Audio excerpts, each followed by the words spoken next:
За зөвөө зөв. Энэ одоо хориглох асуудал бол байх ёстой. Харин ч цаг хугацаа алдаж байна гэж ойлгож байгаа.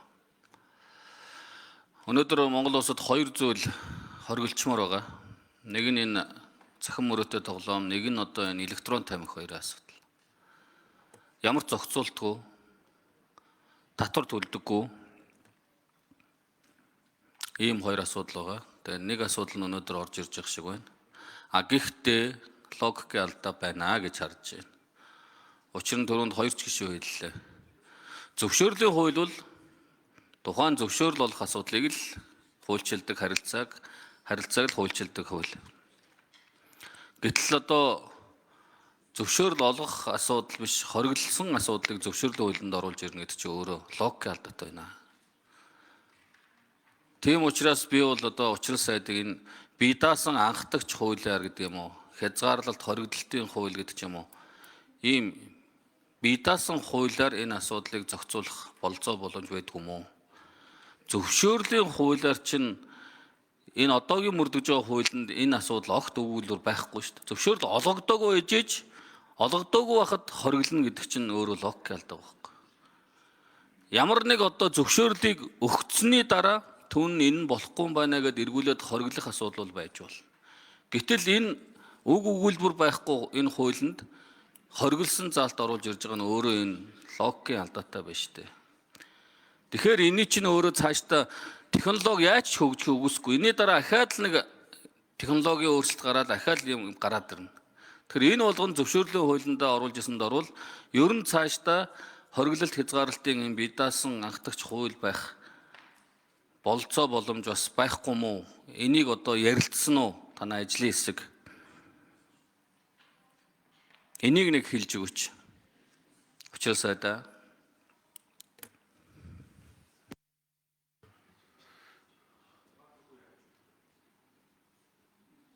За учир сайд хариулъя. Зөвшөөрлийн хуулиар бие даасан хууль байж болох. За 1999 хууль байж болохгүй мүү? 1999 оны онд бол 3 заалттай казиногийн хууль гаргаад казиног одоо бүгд нь хориглосон. Мөрөөдөө тоглоомыг. Тухайн үед бол олон жилийн өмнө тухайн үеийн сошиал медиа, мэдээллийн технологи ингэж их хөгжөөг байсан. Тэр ч утгаараа мэдээллийн технологи ашиглан одоо мөрөөдөө тоглоомыг зохион байгуулсан бол гэд эрүүгийн хуулийн дээр тухайн үед хариуцлага оногдуулж исэн бил. Одоо бол цаг үе их өөр болцсон. Нөө захим мөрөөдөө тоглоом гэдэг чинь бие даасан юм үйл ажиллагаа болцсон. Тэгээ бооцоо тоглоом төлбөр тааврын ард мөрөөдөө тоглоомын хэв шинж дандаа агуулдаг болцсон. Маш олон юм аппликейшнгууд гарцсан.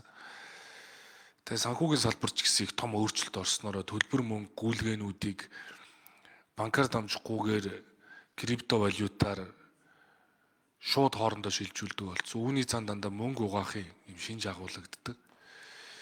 Тэгээ үндэстэн дамнуулсан ийм үйл ажиллагаанууд ер нь их болсон. Тэгээ ер нь бол тэгэл одоо татварыг нуугдах зорилготой янз бүрийн офшор бүстэй аваач мөнгө төгрөг хийдэг. Арга нь улам нарийсж байгаа. Тийм учраас яг энэ үйл ажиллагаа эрхлэх энэч тэр зуучлах энэч тэр сурталчлах энэч тэр дэмжлэг үзүүлэхийг бүр наривчлаад тэр дансаа ашиглуулсан бол цахим хаягаа ашиглуулсан бол гэдэг ингээд тухайн үйлдэлүүдийн заагаад хориглох шаардлага байсан. Бие даасан хууль гаргахыг ичгээр 99 оны хуулиар бүхэлдээ эн чинь нөгөө казиног бол бүхэлд нь хориглосон.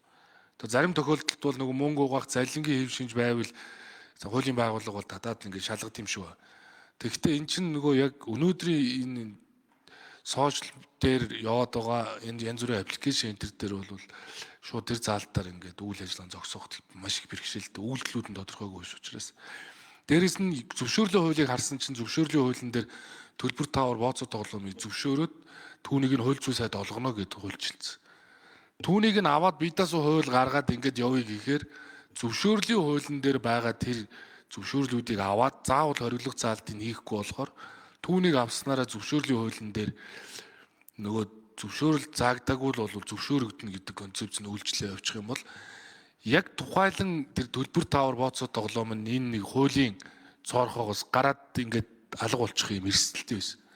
Тийм учраас ер нь бол Монгол улс зөвшөөрөхгүй шүү гэдгийг бол хуулинд нь бичээд ингээд явах нь зохимжтой юм уу гэдэг байдлаар л одоо асуудал таньцсан. Тэгээд их хурлын ажлын хэсэг дээр бас ярилцж болох хаа гэж бодож байна.